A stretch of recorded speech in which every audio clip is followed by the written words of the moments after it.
When people think of the Hobbit movies, the first thing that comes to mind for many is controversy. They're often called bloated, too CGI heavy, or overshadowed by The Lord of the Rings. But step back for a moment. What were these movies trying to do? They were tasked with bringing to life a beloved book, expanding it for a cinematic universe, and tying it directly into the legendary trilogy that came before. And that is no small feat. And despite their flaws, these movies are far from failures. They're actually overhated and in many ways misunderstood. So, guys, welcome to the Loreverse. It's your boy Steve Hayes, and today we're going to talk about why I think the Hobbit movies are actually a masterpiece and they're not trash. Now, at its heart, The Hobbit is about a simple hobbit, Bilbo Baggins, swept into an adventure much larger than himself. The plot across three films, right? An Unexpected Journey, The Desolation of Smaug, and The Battle of the Five Armies, follows the company of Thorin Oakenshield on their quest to reclaim Erebor from the dragon Smaug. Along the way, we witness Bilbo grow from a reluctant homebody into a clever, courageous hero. Gandalf acts as the guiding hand while Thorin wrestles with his own inner demons and the pull of dragon sickness. Now, one of the greatest strengths of the Hobbit trilogy is how it enriches Tolkien's lore and Tolkien's Middle Earth in the live action sense.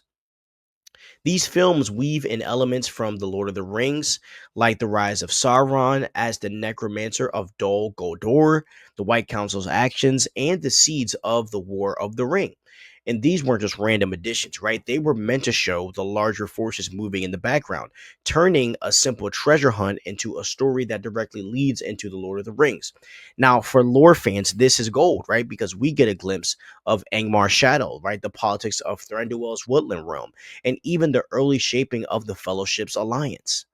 And the callbacks throughout the trilogy, Gollum's riddle game in the Misty Mountains, right? The One Ring falling into Bilbo's hands, the return of Rivendell, Legolas's connection to the Wood Elves. They all serve to bridge the gap between the two trilogies. Even Howard Shore's music, right? It mirrors and echoes familiar themes while introducing new ones, like the haunting Misty Mountains motif that captures, the melancholy of the dwarf's quest. And yes, the movies aren't perfect. Many argue they should have been two films instead of three. The CGI was, at times really overdone compared to the practical effects of The Lord of the Rings. Some found the tone uneven, shifting from lighthearted adventure to grim war epic. But here's the thing. The Hobbit was always a lighter story than The Lord of the Rings. Peter Jackson and his team made the choice to expand it to fit a grander saga. And that doesn't erase the heart of the story, though. It simply just adds more layers. The padding that many complain often about comes from Tolkien's own Lord notes, not just random inventions. As for even the CGI, much of it was a result of production pressures and a rush schedule. Something that affected the visuals more than the actual core storytelling. But the sets, the costumes, the performances of Martin Freeman, right? Rich, Ian, and the entire cast, those all hold up in a beautiful way. Now, the biggest reason why these movies face such harsh criticism is the shadow of The Lord of the Rings. And yes, the trilogy is legendary, Oscar winning, groundbreaking, and nearly flawless in the eyes of fans. And The Hobbit was never going to replicate that same lightning in a bottle. But over time, I see a lot of fans beginning to revisit these films with a fresh perspective. They see the artistry in the dwarf songs and the tragic fall of Thorin and Bilbo's reluctant heroism and the threads, right, that lead us seamlessly into Frodo's journey. And when you view them as part of the larger Middle Earth tapestry, not just as standalone movies, they shine much brighter.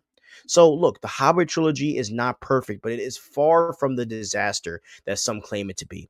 It is a love letter to Tolkien's world filled with heart, tragedy, humor, and a deep respect for the Lord. It gave us unforgettable moments: Bilbo's first step out of the Shire, Smaug's terrifying presence, the Battle of the Five Armies, in all its chaotic glory, and the final bittersweet farewell.